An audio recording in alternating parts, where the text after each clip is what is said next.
25 जुलाई 2025 को भारत सरकार ने ऑल्ट बालाजी समेत 25 ओटीटी ऐप्स पर प्रतिबंध लगा दिया था, जिसमें उल्लू, देसी फ्लिक्स, बिग शॉट्स जैसे बड़े नाम भी शामिल थे। ये वो प्लेटफॉर्म थे जिन पर एडल्ट कंटेंट प्रसारित किए जाने को लेकर लगातार विवाद हो रहा था। जब ऑल्ट बालाजी और उल्लू बैन हुए तो सोशल मीडिया दो हिस्सों में बंट गया था। एक तरफ वो लोग थे जो सीधा सीधा सेंसरशिप बताते हुए फ्रीडम ऑफ एक्सप्रेशन का मुद्दा उठा रहे थे। दूसरी तरफ वो लोग थे जो कह रहे थे कि ये कोई एंटरटेनमेंट नहीं बल्कि सिर्फ और सिर्फ सस्ती सेक्सुअल मार्केटिंग है। लेकिन आप चाहे किसी भी पक्ष में खड़े हों, एक बात लगभग सभी ने मानी थी कि अगर किसी प्लेटफॉर्म की पूरी पहचान उसकी कहानियों से हटकर सिर्फ सेक्सुअल कंटेंट पर टिक जाए तो वो एंटरटेनमेंट ऐप नहीं बल्कि एडल्ट ऐप बन जाती है। मुझे सच में लगा था कि उस बड़ी कंट्रोवर्सी के बाद शायद ये इंडस्ट्री कुछ सीखेगी। मुझे उम्मीद थी कि ऐप ओनर्स को यह समझ आएगा कि डिजिटल ऑडियंस को सिर्फ स्किन शो नहीं बल्कि अच्छी राइटिंग और दमदार स्टोरी लाइन भी चाहिए होती है। लेकिन लगता है कि मेरी ये उम्मीद गलत थी। लेकिन आज इंटरनेट पर एक नया नाम तेजी से वायरल हो रहा है। उसका नाम है स्टोरी टीवी, या फिर कह लीजिए the new Indian only fans. और इसकी सबसे बड़ी आयरनी देखिए, नाम इसका स्टोरी टीवी रखा गया है, लेकिन जितनी इसकी मार्केटिंग और एडवर्टीजमेंट मैंने अभी तक देखी है, उन्हें देखकर दिमाग में सिर्फ एक ही सवाल उभर कर आता है, भाई आखिर इसके अंदर स्टोरी है कहां पर। मैं मजाक नहीं कर रहा हूं, आप खुद इनके प्रमोशन क्लिप्स और थंबनेल्स और एडवर्टीजमेंट देख लीजिए जाकर। उन्हें देखने के बाद ईमानदारी से बताइएगा मुझे, क्या आपके दिमाग में पहली बात यह आती है कि वाह क्या शानदार कहानी होगी, या फिर कुछ और आता है। क्योंकि अगर किसी प्लेटफॉर्म की मार्केटिंग का 90% हिस्सा सिर्फ सेक्सुअल इमेजरी पर निर्भर करने लगे तो ऑडियंस स्वाभाविक रूप से ये मानेगी कि इस प्लेटफॉर्म की प्रायोरिटी और आइडेंटिटी सिर्फ इतनी है कि ये ओनली फैंस और उल्लू जैसे एप्स का अल्टरनेटिव बन सके। हर बड़े बैन के बाद कोई ना कोई प्लेटफॉर्म उस खाली जगह को भरने की कोशिश करता है। आज के समय में बहुत से क्रिएटर्स कंटेंट बनाने से ज्यादा अटेंशन कैप्चर करने की दौड़ में शामिल हो चुके हैं। और इस अटेंशन इकोनॉमी में सबसे आसान और सस्ता तरीका क्या है? लस्ट परोसना। टायर 3 और टायर 4 जैसे शहरों में ऑटो ड्राइवर्स, मजदूर और मेहनतकश लोग अक्सर इन प्लेटफॉर्म की टारगेट ऑडियंस बनते हैं।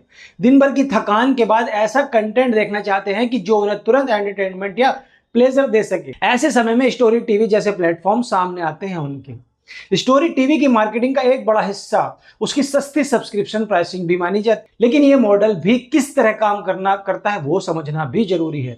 प्लेटफॉर्म कहता है सिर्फ ₹1 में सब्सक्रिप्शन लो, यानी कि सिर्फ ₹1 आपको पे करना होगा।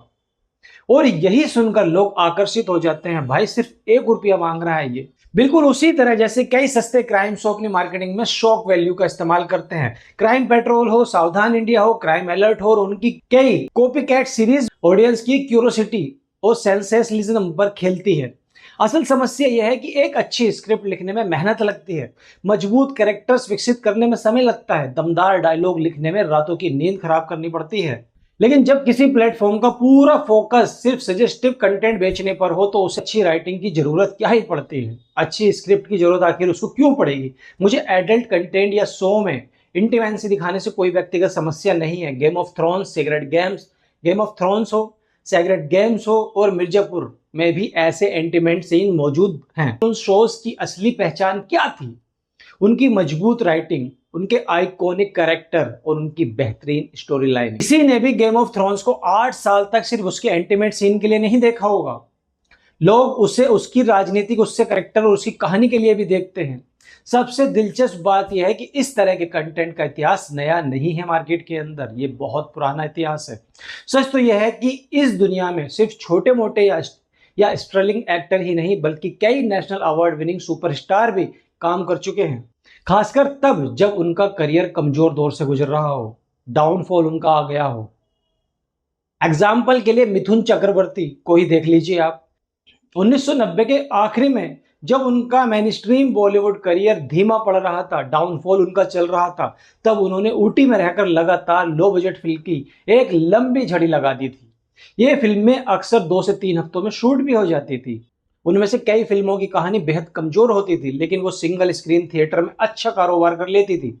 उन्हीं फिल्मों की कमाई के सहारे उन्होंने अपने होटल बिजनेस को इतना मजबूत बना दिया है ऊटी के अंदर, मिथुन चक्रवर्ती ने।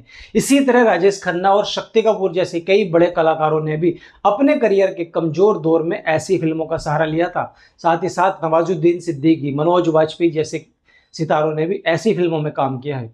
अगर ध्यान से देखें तो स्टोरी टीवी कोई नया बिजनेस मॉडल नहीं चला रहा, ये उसी पुरानी बी ग्रेड इंडस्ट्री का आधुनिक रूप है जो पहले सिंगल स्क्रीन सिनेमा के अंधेरे हॉलों में चलती थी और अब टेक्नोलॉजी का मुखौटा पहनकर ओटीटी प्लेटफॉर्म के रूप में मोबाइल स्क्रीन तक पहुंच चुकी है। फर्क सिर्फ इतना है कि पहले लोग टिकट खरीदकर ऐसी फिल्मों को देखने जाते थे, जबकि आज ये कंटेंट खुद आपकी स्क्रीन तक पहुंचने की कोशिश करता है, ताकि जब आप मोबाइल खोलें तो आपको ऐसा कंटेंट दिखाया जाए जिसे देखकर आप उत्सुक हो जाएं।